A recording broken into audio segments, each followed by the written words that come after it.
PTI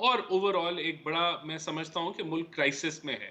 تو اس کے لیے تو آپ کو 5 سال بڑی تگ و دو، بڑی محنت، بڑے مشکل فیصلے کر کے اس کو ہم ملک کو آگے لے کے جا سکتے ہیں. تو میں تو میں نے نہیں ایسا نہ سنا ہے کہ ایسا ہونے جا رہا ہے، یہ کوئی رومر ضرور چلے، لیکن میں کم از کم اس کو ٹوٹلی ریجیکٹ کروں گا کہ اگر ایسا کوئی فارمولا آتا بھی ہے، کیونکہ وہ ڈیزاسٹرس ہوگا. تو میں نہیں سمجھتا ایسا ہونے جا رہا ہے، یہ بھی میں کہہ دوں. دوسرا سوال کیا تھا آپ کا؟ کہ نگراں وزیر اعظم نے آخری دنوں میں جاتے جاتے تقریر کے دوران یہ بھی کہہ دیا کہ انارکی کی اجازت نہیں دیں گے. سر انارکی اجازت تو نہیں مانگتا سر. نہیں دیکھیں، بات یہ ہے کہ جو پولرائزیشن کی، نفرت کی، پروپیگنڈا کی جو سیاست ہے وہ اس ملک کے لیے نقصان دہ ہوگی اور اسے روکنا چاہیے ہے.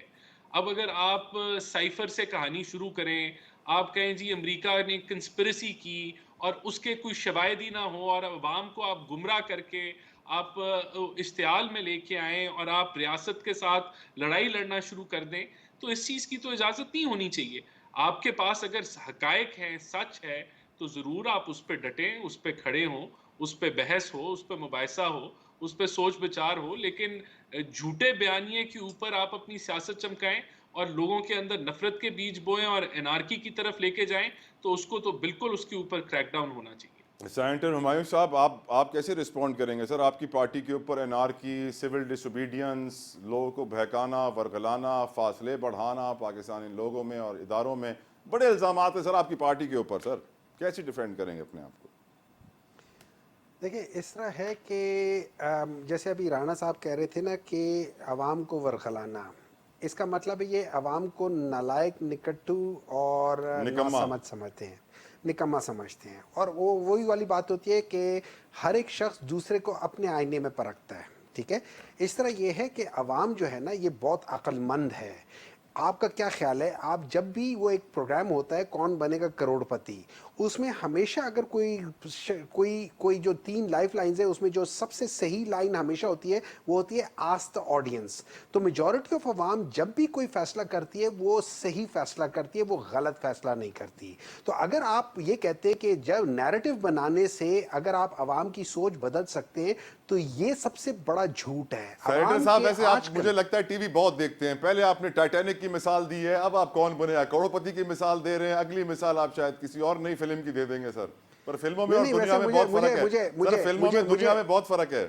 دیکھیں یہ فلمیں جو ہوتی ہیں نا عام طور پہ وہ حقیقت سے کچھ نہ کچھ تھوڑا بہت لے لیتی ہوتی ہے، لیکن آگے جا کے دیکھتے ہیں. دیکھیں بات یہ ہو جاتی ہے کہ جب ہم بات کر رہے ہیں 50-50 کے پہلے تو یہ تو ہمیشہ سے ہوتے ہی آ رہا تھا کہ یہ لوگ آپس میں مل جل کے بانٹ کے بندر بانٹ کر کے کھانے پینے کے عادی تھے. یہ تو عمران خان نے آ کے ان کا سارا وہ جو تھا نا وہ فیسٹ خراب کر دیا ہے، اس کی وجہ سے ان سب کو ان کے ساتھ پرابلم پڑ گئی ہے. لیکن وہ جیسے بات کر رہے تھے نا کہ اگر ہم لیگل ایشوز کو کورٹ میں نہ لے کر جائیں تو کہاں جائیں. اب پرائم منسٹر صاحب نے ایک بات کی تھی، انہوں نے 2 باتیں کی تھی بڑی انٹرسٹنگ تھی. ایک تو آپ نے یہ بات کی ہے نا کہ جو انہوں نے کہا تھا کہ نفرت کی بات ہے. دیکھیں نفرت کیوں ہوتی ہے؟ نفرت یہ ہوتی ہے جب آپ مجھ سے میرا حق لیں گے نا تو میں اپنے حق کے لیے کہیں جاؤں گا اور سوال اٹھاؤں گا. جب میرا حق مجھے نہیں ملے گا اور وہاں سے بھی مجھے دھتکار ملے گی وہاں سے بھی، تو میرے اندر اس چیز کے خلاف ایک نفرت پیدا ہونی چاہیے. اور یہ آج کی بات نہیں کر رہا ہوں، یہ ایک وقت کی بات نہیں کر رہا ہوں، یہ over the last half a century کی میں بات کر رہا ہوں. یہ اس وقت سے ایک نفرت ہوتی آ رہی ہے. نمبر 2، جب ہم ان سب چیزوں کو لے کر آگے چلتے ہیں، اور انہوں نے ایک اور بات کی تھی بڑی انٹرسٹنگ. ان سے کسی نے پوچھا تھا کہ یہ کسی نے کمنٹ کیا تھا یہ آپ کا آخری وہ پریس کانفرنس ہے، تو انہوں نے کہا تھا آپ کو کس نے کہہ دیا یہ میرا آخری پریس کانفرنس ہے. That was very interesting. ویسے اس کو اگر آپ اس کو میکیویلن اس کے لحاظ سے دیکھیں تو اس میں بڑی چیزیں آ سکتی ہیں. لیکن ہیونگ سیڈ دیٹ تھنگ، دیکھیں یہ بات تو واضح ہے نا، یہ بات تو پہلے بھی الزامات لگ چکے ہیں کہ نگراں حکومت اپنے سیاسی کریئر، اپنے پرائیویٹ سیکٹر میں کریئرز کو چمکانے کے لیے تیاریاں کر رہی ہے اگلے 6 8 10 سال، اور وہ ان کا کریئر چمکتا ہوا نظر بھی آ رہا ہے ان کی پرفارمنس کی بدولت. سر یہ تو وقت بتائے گا کہ ان کا چمکتا ہے یا نہیں چمک رہا ہے، وہ تو وقت بتائے گا. ٹھیک ہے، انہوں نے ریکارڈ قرضے لے لیے اور ابھی اس وقت جو جنرلی وہ آ رہی ہے، اب وہ کیا نام ہے ان کا، میاں صاحب جو ہیں جو فائنینشیل وہ ہیں، ان کا اگر آپ دیکھ لیں اسحاق ڈار صاحب، نہیں جو فائنینشیل وہ اس میں ایک فائنانس والا بندہ ہے اس کا میاں، جو اب مجھے اس کا پورا نام نہیں آتا، سوری کہ میں کا نام کروں. ٹھیک ہے نا، تو اس لحاظ سے تو انہوں نے بھی کہا کہ اس وقت تو پاکستان کے جو جس طریقے سے یہ